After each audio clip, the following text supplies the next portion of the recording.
right, good morning. We have gathered here today to talk about secrets of the Mogwai. We're going to learn all the secrets, or at least maybe one or two of them.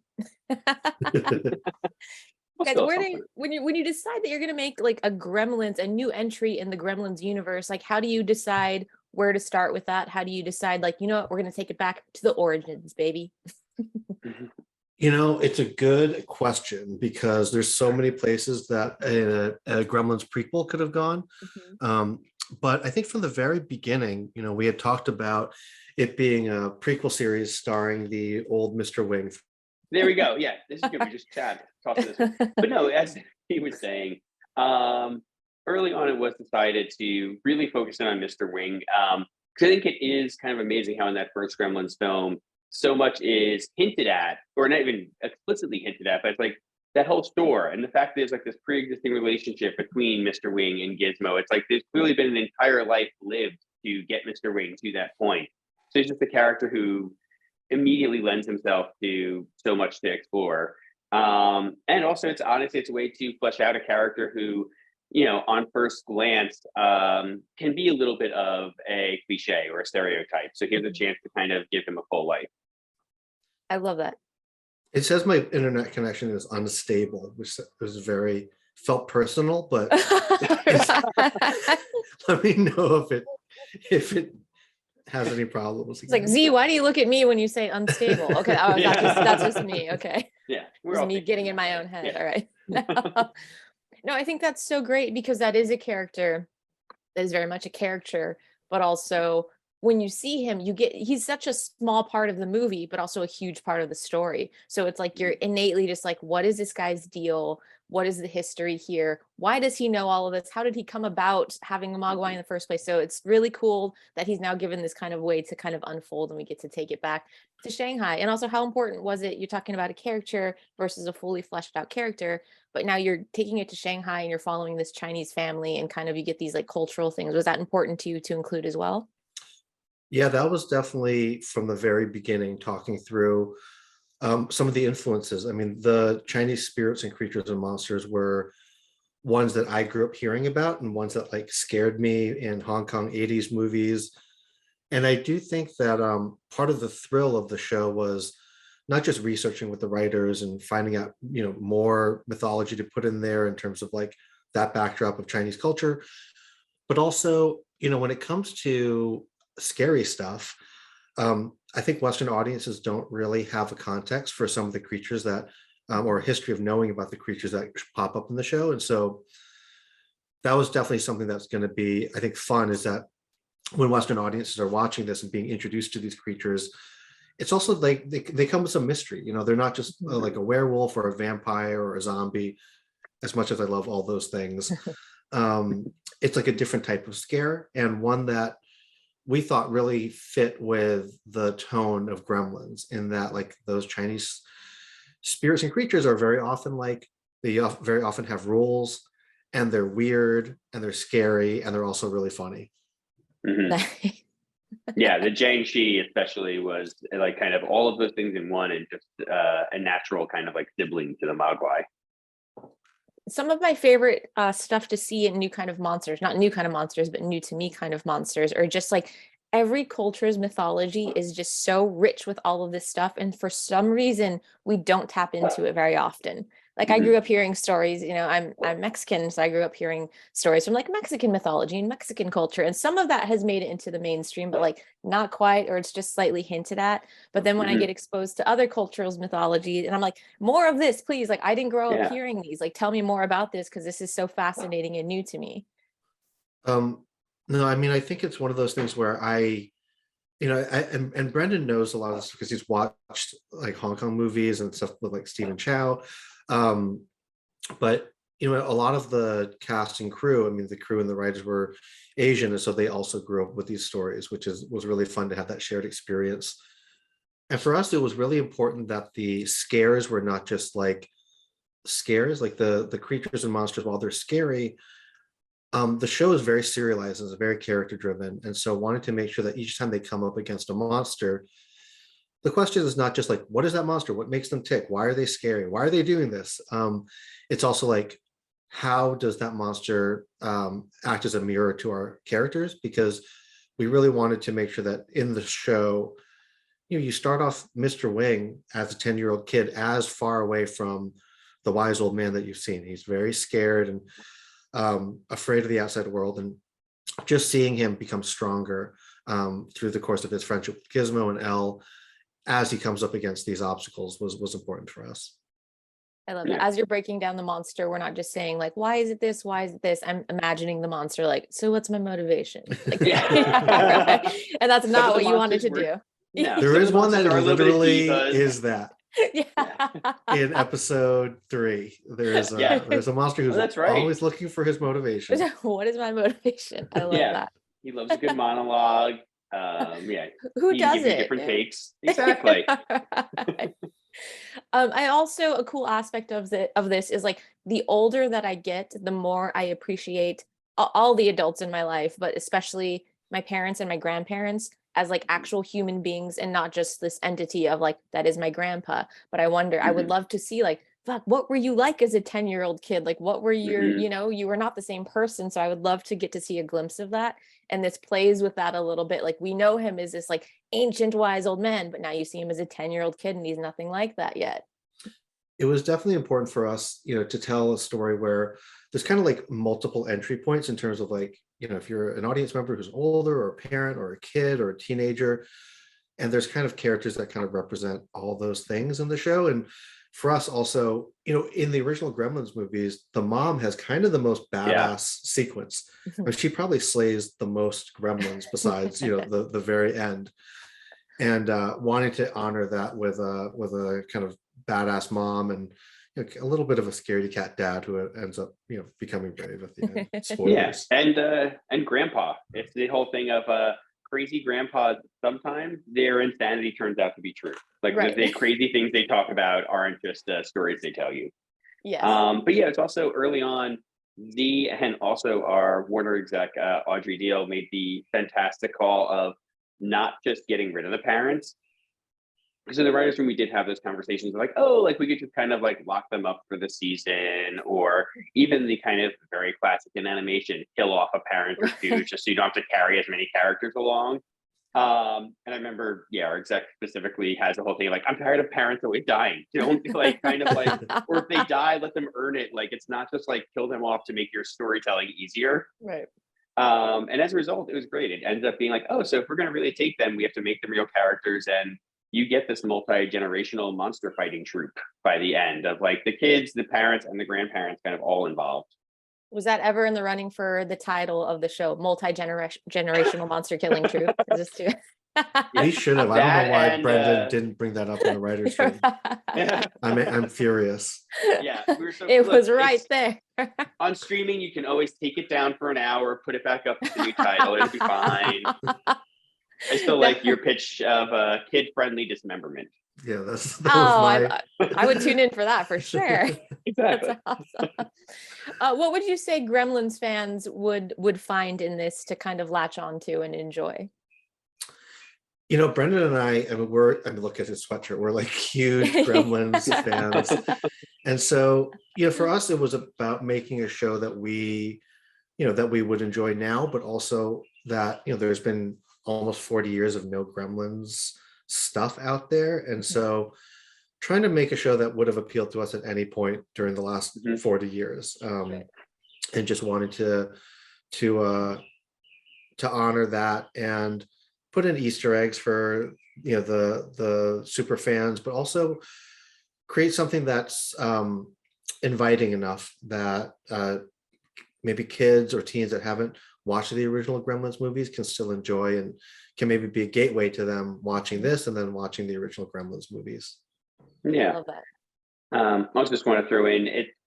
Look, as a Gremlins fan, and as somebody who I feel like my entire sense of humor kind of got jump started and defined by the two movies, especially the second. In my head, I've been brainstorming. My brain has been that Key and Peele sketch, which is brainstorming Gremlins gags for at least the 30 some odd years since the second movie. This is finally a chance to like what's everything you ever wanted to do with a Gremlin. And since we were animation and not having to deal with puppets that were going to break down and drive us nuts, we could actually do it. So this was a chance to get all of that onto the screen. Nice. I have one nephew who's very much like a horror nerd now, so I feel like I can watch this with him. He's seen Gremlins and he's old enough to have watched that, but he would enjoy this. But I have like a baby nephew now, so I'm like, when he's old enough, I could show him this, and this will be the gateway into like, and now the live action Gremlins, you know? Exactly. That's the perfect way. We bookended it. You did a great job of that. Thank you. Can we talk about your cast for a moment? Because holy shit. Please. Yeah. Yeah. It's No, it's crazy. I mean, it's these are folks that, you know, were everybody's heroes, you know, growing up, and it's really nice in that we have really a broad range of like the OG Asian American heavy hitters, you know, James Hong, who in the first voice record talked about one of his first acting gigs, acting opposite Clark Gable. And then oh my God. Yeah. And he's like maybe the last person you can say his career got started because of Groucho Marx, like genuinely. Jeez. And then you have Isaac, who's now like 12 or 13 years old, and you know, you have this wide range, and just seeing all, and you know, Ming-Na and BD. I mean, this was I've never had this before, where we really got our first choice for everybody. I mean, it was always like, well, why don't we go out to like, you know, let's just try, and then all of a sudden, we're like, oh my God, they're signing on. This is incredible. And just more recently, even just seeing the show on the big screen and it being done, like the amount of life that these actors, you know, brought to the characters has just been really incredible. Yeah, it's been so cool. It really is. I was gonna say also, it's been fun. It was fun watching them record, and just almost every single one of them just really cutting loose. Like just I remember Matthew Reese just like in a booth alone in New York during the pandemic, and it's like still over Zoom, just the full body type performance that these people are having. It's kind of just cool to see them really they're all having a blast also when it shows on screen. That's and amazing. Speaking of that, I mean, I just have to like shout out this crew. I mean, we were in the middle of, actually the beginning part of like the first year of doing season 1 when the pandemic hit. And our line producer, Danielle, was like, all right, it's happening. I have 4 Google Docs. You got to look at them, unplug your computers, go home, stay safe. We can keep working tomorrow. And we really created this show, both seasons during a pandemic. And it was certainly hard for everybody, but it was also like kind of therapeutic that we were working on, you know, I mean, Mogwai are kind of like the original pandemic to me. Yeah, the pandemic, you can actually have a chance of fighting, so it's very cathartic. The pandemic, you can see and wrap your hands around its neck. You know what I mean? Like it's a you can at least turn on a light and do something about it. Yeah, like pandemic that you can explode in a microwave. Like exactly. Definitely. Oh man, Joe Dante was a consulting producer on this. Like, how was that? And also, how hands-on was he, or did he kind of just give his blessing and turn you loose? I mean, he came on early on, and he read the first couple scripts and came in, and it was amazing. First off, that he was so positive about the show, and then also he just came in and talked to the creative team about like what was so fun about making the original movies, what was frustrating about the Gizmo puppet, and how the Gizmo puppet was a nightmare. He spent a lot of time talking about like, what a nightmare the Gizmo puppet was. But you know, to have his blessing and to have him and Spielberg's blessing on the show meant a lot to us, obviously. And we're stepping into a world that was created when we were kids and trying to, you know, put our stamp on it. And the fact that they gave us so much creative license, and also I think really pushed us to make the show, you know, delve into the Mogwai mythology and make it as emotional as possible. Like there was just, we felt really blessed that we had the support of them and Amblin and Warner's, the people who started it all. Yeah, amazing. That has to be wild to grow up as such a fan of this, and then now you get to do your take on it, but also in collaboration with the dudes who brought it to life in the first place. You know? It's totally surreal. It's like I was remembering, it's like my childhood cat I named Gizmo. The first backpack I had at school was like a backpack that had like a little Gizmo like drawing on it, so it looked like he was peeking out. Like, yeah, this is totally a full circle moment for kid me. And yeah, it's unreal, especially getting to like talk to Joe and kind of like get to hear all his tales of like making the movie, and even getting to hear his tales of like, oh, we never had an official kind of origin story for Gizmo in our head, but I remember the one thing he threw, I was like, we thought maybe like a dragon mated with a panda. Like that was like his like kind of like, yeah, maybe something like this. Yeah. But it's like Kennedy just learned stuff like that. And like I said, just let loose the gremlins that have been running in my brain ever since. It was Yes. a dream come true. Yeah. This was your destiny. Exactly. There we go. It was this, or to just create gremlins like chaos in the world. So I'm glad this came through. I'm glad you opted for like, let's create rather than Yeah. destroy with the gremlin. Use your gremlin's power to create or destroy. Exactly. I mean, one of the things I found most touching about, you know, when Brendan and I and Dan Kroll, our supervising producer, pitched Spielberg was, you know, we went through this like pitch about the whole season, showed artwork, and then when we were done, the first thing he asked was, has Joe seen it and is he happy? And it was like, it was such a testament to that like friendship and that collaboration that 30 something years later, that was the very first thing that he wanted to know. And I thought that was like a really sweet thing. And I hope that God. His internet hates it when he talked about other filmmakers. The internet's very possessive. His internet said, shut it down, shut it down. Yeah. As if I couldn't love Steven Spielberg anymore, though. That Exactly. story. No, he was like incredibly sweet. That is very cool. Well, when Z comes back, I guess we'll close it out. Is there anything else that you would like to share with us I about will the say, experience? we got to play with the Gremlin puppets from the original films at one point, which is the other highlight. They took us into the Warner archives, so we got to see all of the like very well preserved, like I think it's mostly from Gremlins 2, because it's kind of like the Rick Baker, like different colored Gremlins. But yeah, I got to even wear one of the helmet style ones on my head. Oh, cool. So yeah, we got to, they really, I don't know, it's just, and we got to meet the kid from the beginning of Gremlins, Mr. Wing's grandson. Turns out John Louis is the actor's name. He still works at Warner Brothers now in merchandising. it's so random. What? It was amazing, but it's like getting to hear his tales of making the film, but also he also brought us some Gremlin swag since that's his current job, and he pops in for a little nice cameo on the show. So yeah, it's it was cool. There's like all the legacy of Gremlins at Warner Brothers, and we got to kind of like, I don't know, get to know all of it and get to hopefully now be a part of it. That's amazing. Also, I'm picturing you two just running around like gremlins amongst the gremlins, like putting on your head, gremlin like a... pretty close. If there wasn't a tour guide, it would have been that. We would have had gremlins driving one of like the 9 Batmobiles in the archives if we were left to our own devices. They did tell me to get out of the Batmobile at some point. They have them all there. They look like they're ready to be sat in. So they really do. But you know what? Sometimes it's better to ask forgiveness rather than permission. Because guess what? You got to sit in the fucking Batmobile. I have a good photo. I should post that photo. I've never looked as happy. Do it. You're just beaming. Guys, this has been awesome. Is there anything else you would like to share with us before you go unstable? No. I mean, Brendan and I, we've spent the last 4.5, 5 years finishing each other's sentences. So I'm sure whatever he said was correct. Pretty accurate. As you watch this back, what? yeah, I can't believe.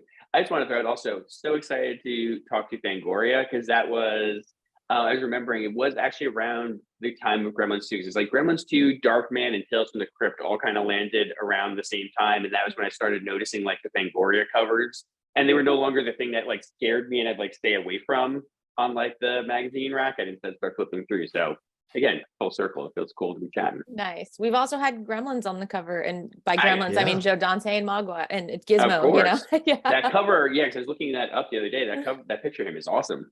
Yeah, I love it. And now it's funny thinking that he was just like venting his frustrations with Gizmo, and then like, you know, they're like together on the cover, and he's like, this little fucker. Exactly. It's that like, that rough actor that you have to then do promotional stuff with. Yeah. Exactly.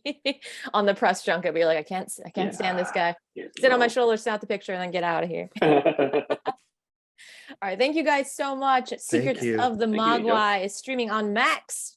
Check it out.